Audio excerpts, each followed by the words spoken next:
राधे राधे बच्चों, how are you all? I hope you all are enjoying the holiday and आप सब बहुत अच्छे होंगे, बीमारियों से बचे होंगे, गर्मी से बचे होंगे और सब अब स्कूल जाने के लिए भी तैयार होंगे। तो अब मैंने लास्ट वीडियो आपकी डाली थी वैदिक मैथ की, मैजिक ऑफ मैथ्स, ठीक है। उसमें मैंने 2 ट्रिक्स आपको करवाई थी, ठीक है। अब वो ट्रिक तो हो गई, अब मैंने आपको वो ट्रिक समझा भी दी थी। अब हमें ये पता तो है नहीं कि वैदिक मैथ हम क्यों कर रहे हैं। अब मैं आपको वैदिक मैथ के बारे में एक चीज़ बताना चाहती हूँ कि आपको पता होना चाहिए कि आप वैदिक मैथ क्यों करें। बच्चे यही क्वेश्चन पूछते हैं कि हम मैथ तो ऑलरेडी मैम कर ही रहे हैं, हम वैदिक मैथ क्यों पढ़ें। अब मुझे ये बताइए, जब आप किसी भी कॉम्पिटिटिव एग्ज़ाम में बैठते हैं, 9 10 +1 +2, इसके बाद बच्चों का कॉम्पिटिटिव एग्ज़ाम स्टार्ट हो जाते हैं। कोई आईटी के लिए जाता है, कोई एसएससी के लिए तैयारियां कर रहा है, तो कोई एचटेट, कोई सीटेट, हर जगह मैथ आपको फेस करना ही पड़ता है। और वो भी कॉम्पिटिशन के लेवल पे आपको 4 ऑप्शन मिलते हैं और अप्रोक्सीमेट 20 to 30 क्वेश्चंस हमेशा आते हैं मैथ्स के, हर कॉम्पिटिशन के एग्ज़ाम में। तो मिनिमम 10 और मैक्सिमम 30, इसके बीच में रहता ही है रेशो। आप सबको ये पता है, जब आप किसी भी कंपटीशन के लिए बैठते हैं, चाहे वो स्कॉलरशिप एग्ज़ाम हो, चाहे वो आपका ओलंपियाड हो, चाहे वो कोई भी कंपटीशन का एग्ज़ाम हो, उसमें जब भी आप बैठते हैं उसका सबसे मैक्सिमम टाइम आपका कौन ले जाता है? मैथ्स ले जाता है। चाहे आपको कितना भी अच्छा मैथ्स आता हो, कैलकुलेशन कितनी भी अच्छी हो, सबसे ज़्यादा टाइम आपका कहाँ जाता है? मैथ्स में जाता है, ठीक है। तो बाकी पोर्शन के लिए, सोचने के लिए आपके पास टाइम बहुत कम बच जाता है। मैं खुद इस चीज़ को फेस कर चुकी हूँ, तो आई नो दैट। अब उसको कैसे कम किया जाए? अब आपके पास कुछ ऐसी ट्रिक्स होनी चाहिए कि विद इन सेकेंड आपका अगर आंसर, अब उसके लिए आपको 60 सेकेंड का टाइम मिला जाता है, 1 मिनट का भी टाइम मिलता है एक क्वेश्चन के लिए कॉम्पिटिटिव एग्जाम में। बट अगर आपके पास ऐसी कुछ ट्रिक्स हों जो आपको विद इन सेकेंड आंसर दे दे, तो आपका टाइम कितना बचेगा, है ना। तो वैदिक मैथ उसी चीज में आपकी हेल्प करता है। तो वैदिक मैथ में, मैथमेटिक्स में आपको क्या मिलेगा, क्यों है, क्या है, वो आज मैं आपको इस वीडियो में बताने वाली हूँ, ठीक है। तो वैदिक मैथमेटिक्स हमारा 2000 साल पुराना गणित है, जो कि मिसमैनेज हो गया था। कुछ लोग, आतंकी आए, अंग्रेज आए, हम आपको पता है 200 सालों तक अंग्रेज़ों का शासन रहा। हमारे टाइम से बहुत पहले जब अंग्रेज आए थे, तब हमारे देश में एक यूनिवर्सिटी थी, नालंदा यूनिवर्सिटी, जिसके बारे में ये कहा जाता है कि उस टाइम पे भी वहाँ पे 18 सब्जेक्ट टीच किए जाते थे। 18 सब्जेक्ट मायने रखते हैं, ठीक है। आज कहीं पे भी आप चले जाइए, वहाँ पे आपको basically 4 to 5 courses he available होते हैं, या ज़्यादा से ज़्यादा 6 हो जाएंगे, बड़ी यूनिवर्सिटी है या जो भी है। तो मतलब इतनी ज़्यादा कोर्सेज एक ही कोर्स के अंदर, एक ही कोर्स के अंदर आपको 18 सब्जेक्ट पढ़ाए जाएं, दैट इज़ मैंने अभी तो नहीं इंडिया में सुना है। उस टाइम पे वहाँ पे पढ़ाए जाते थे, ठीक है। वहीं पर बच्चे रहते थे, गुरुकुल की तरह था वो। तो वहाँ पे जब हमारे यहाँ अंग्रेज आए, तो उन्होंने देखा कि हम तो इन पे रूल कर ही चाहिए, दे आर वेरी इंटेलिजेंट, मतलब उन्हें सब कुछ ज्ञान था। तो उनको, अगर उनके बारे में बात की जाए तो उनकी नॉलेज को हम डिस्क्राइब ही नहीं कर सकते। मतलब इतने शांत और इतने ज़्यादा नॉलेजेबल, मतलब उनकी, आप आज हम थोड़े बहुत चीज़ों को जान पाए हैं और जो हमारे पास हैं, तो उन्हीं के अकॉर्डिंग अगर हम देखें, हम ज्योतिष ज्ञान जो है वो भी वहीं से ही है, हमारे ऋषि मुनियों की देन है, जिससे हम गणना कर लेते हैं कि सूर्य ग्रहण है, सब मानसून है, ये है, सब है, हम जान सकते हैं। आपको पता है सूर्य का जो कोणार्क मंदिर है, जो कि उड़ीसा में है, उसकी एक खास बात बताना चाहूँगी कि उसके ऊपर एक कलश स्थापित किया गया था।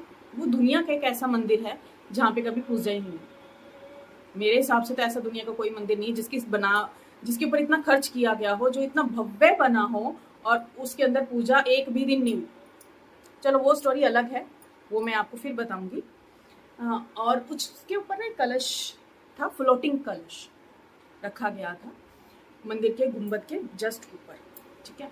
और अंदर एक फ्लोटिंग वाइट सूर्यदेव भगवान की मूर्ति थी, वो भी फ्लोटिंग में थी। फ्लोटिंग का मीनिंग था कि वो ना तो ऊपर थी ना नीचे, वो हवा में तैर रही थी। क्यों तैर रही थी वो मैं आपको बताती हूँ। क्योंकि वो मैग्नीशियम ऐसा बनाया गया था चुंबक का, उसके अंदर मैग्नेट था, ऊपर भी रखा गया था और उसके अंदर भी मैग्नेट था। जब भी आपको पता है, जो भी साइंस के स्टूडेंट्स हैं, जब दो मैग्नेट एक साथ अपोजिट रखे जाते हैं तो वो मिलते नहीं हैं, वो एक दूसरे के अंदर एक ऐसी ग्रेविटी क्रिएट कर देते हैं कि ना तो वो मिल पाते हैं और ना वो एक दूसरे को दूर हो पाते हैं, और वो आपस में यूं ही बने रहते हैं हवा में। तो वही मैग्नेटिज्म उस टाइम पे यूज किया गया और वहां पे वो ऊपर गुंबद पर कलश स्थापित किया गया और नीचे वो सूर्यदेव की मूर्ति। पर उस टाइम जब वहां से, आपको पता है वो समुद्र का किनारा पड़ता है, तो जब भी कोई जहाज वहां से निकलता था तो उनका जो कंपास था वो हिल जाता था, डायरेक्शन उनकी घूम जाती थी, वो हमेशा कंफ्यूज होते थे कि ऐसा क्यों हो रहा है, क्यों हर बार यहीं पर आकर हमारा कंपास घूम जाता है और डायरेक्शन नहीं मिलती हमें। तब उन्होंने खोजबीन की तो उन्हें पता लगा उस चुंबक की वजह से। तो आप जान सकते हैं कि इतने टाइम पहले भी हमारा साइंस कितना डेवलप था, कितने ज़्यादा नॉलेज थी, है ना। तो आप ये सोचिए, जब साइंस इतना था तो मैथ कितना डीपली होगा। वैदिक मैथ हम वहीं से लेकर आए हैं, हमारे वेदों से। वैदिक मैथ बेसिकली वेदों का गणित, ठीक है। तो वेद 2000 से भी ज़्यादा साल पुराने हो सकते हैं, हैं बेसिकली, हम एग्रीगेट लेके चलते हैं, 2000 साल पुराने हैं। तो वैदिक mathematics is a collection of techniques and sutras to solve maths problems mathematically, arithmetic problems in easy and faster way। यानी कि वैदिक मैथ वो है जो आपको ऐसी टेक्निक्स, ऐसे सूत्रास देता है जो आपकी मैथ की प्रॉब्लम्स को विद इन सेकेंड सॉल्व कर देगा, ठीक है। और वो आपकी हेल्प करेगा कि जब आप कोई भी क्वेश्चन सॉल्व करो, अब जैसे आप मुझे बताओगे कि ना, आप कहोगे कि मैम स्कूल में तो हमें विद इन सेकेंड अगर हम आंसर दे देंगे, मैडम हमें ना मार्क्स ही नहीं देगी। बच्चा, विद इन सेकेंड अगर आप आंसर दे दोगे, अगर किसी क्विज में गए हो, आपसे कोई क्वेश्चन पूछा जाता है तो क्या आप उसमें पेपर पेन लेके बैठेंगे सॉल्व करने के लिए? तब आपको यहाँ सॉल्व करना होता है, और यहाँ सॉल्व करने के लिए आपके पास ट्रिक्स होनी चाहिए, सूत्रास होने चाहिए, तभी आप उसको सॉल्व कर सकते हो, ठीक है। वैदिक मैथ में 16 सूत्रास हैं बेटा बेसिकली, और 13 सब सूत्रास हैं। अब बात आती है कि अगर वहां पे अंग्रेजों ने डिस्ट्रॉय कर दिया हमारे, तो ये कहाँ से आया? अंग्रेजों ने नालंदा विश्वविद्यालय की जो लाइब्रेरी थी, वो विश्व की सबसे बड़ी लाइब्रेरी थी, जहाँ पर हमारा सारे कल्चर के बारे में लिपियाँ, मतलब उस टाइम पे बुक्स इतनी नहीं होती थी, प्रिंटिंग आपको पता है अभी रिसेंटली सदी में ही शुरू हुई है 19 में, बट उससे पहले प्रिंटिंग का कोई नहीं था, तो वो हाथ से लिखी जाती थी लिपियाँ, तो उसको हाथ से ही आगे की आगे बढ़ाया जाता था। तो उस टाइम पे जो वो लिपियाँ थी, अगर वो हमारे पास इस टाइम होती तो हमारा कल्चर, हमारा साइंस, हमारा मैथ्स बहुत हाई लेवल पे होता। बट चलो कोई बात नहीं, जो बचा उससे हमने ये वैदिक मैथ की रचना की। अब हमारी इतनी, आप और मैं इस लेवल के नहीं हैं कि हम उसको ट्रांसलेट करके, उसको सॉल्व करके आपके सामने रख सके कि ये इस तरीके से है। तो किसने वो किया?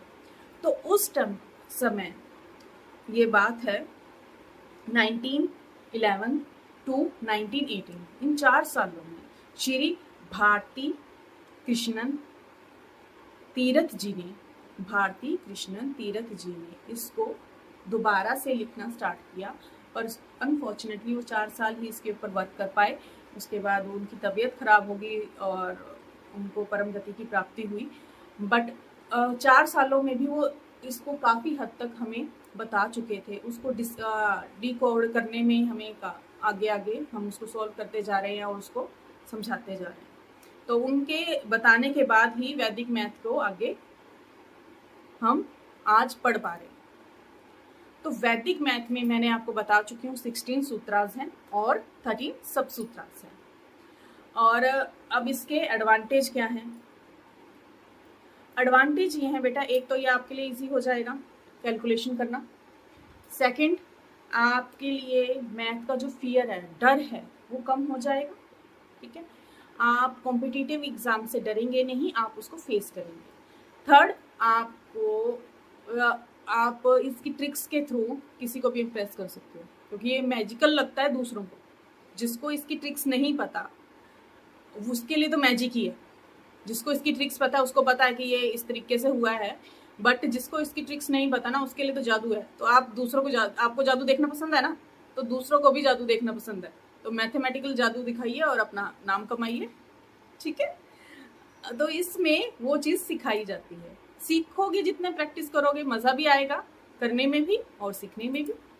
प्रैक्टिस करोगे, जैसे आपने कोई ट्रिक सीखी और उसके बाद वो ट्रिक का इम्प्लीमेंट आपने अपने फ्रेंड्स के साथ और अपने घर पर किया, आपने वो नहीं बताया कि बीच में मेरा सूत्रा क्या लगाया मैंने इसमें, अपने सीधा उसको अप्लाई किया, तो आप देखेंगे सब हैरान रह जाएंगे कि आपने ये किया कैसे, और सब आपसे आके पूछेंगे अरे यार तूने ये किया कैसे, और आप कहेंगे ये तो मेरी ट्रिक है, मैं बाद में बताऊंगा।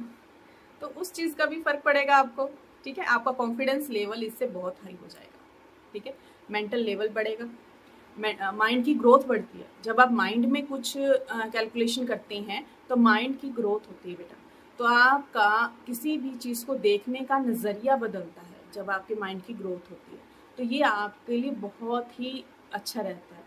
तो जैसे कि अबैकस वगैरह भी बच्चे छोटे लेवल पर पेरेंट्स करवाते हैं, तो इसीलिए होता है कि माइंड की शार्पनेस बढ़े, माइंड की कैलकुलेशन पावर बढ़े। बट वैदिक मैथ उससे 10 टाइम बेटर है। इसीलिए मैं कहती हूँ कि वैदिक मैथ को पढ़िए, उसके सूत्रास को जानिए और उसके प्रैक्टिस कीजिए।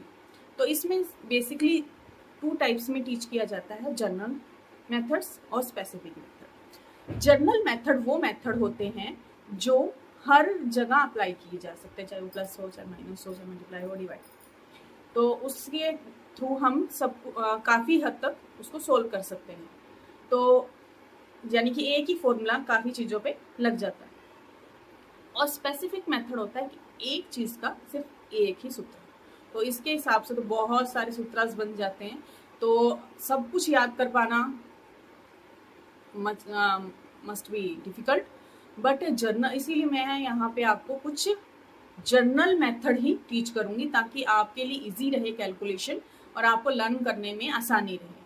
तो इस सीरीज़ में मैं आपको वैदिक मैथ के कुछ जर्नल मेथड सिखाऊंगी। तो आगे वैदिक मैथ के जर्नल मेथड जानने के लिए मेरे साथ बने रहिए और मेरी वीडियो को इसी तरीके से लाइक, शेयर एंड सब्सक्राइब करते रहिए, और मैं आपके लिए इसी तरह की अच्छी वीडियोस लाती रहूँगी। Thank you, have a nice day. Radhe Radhe.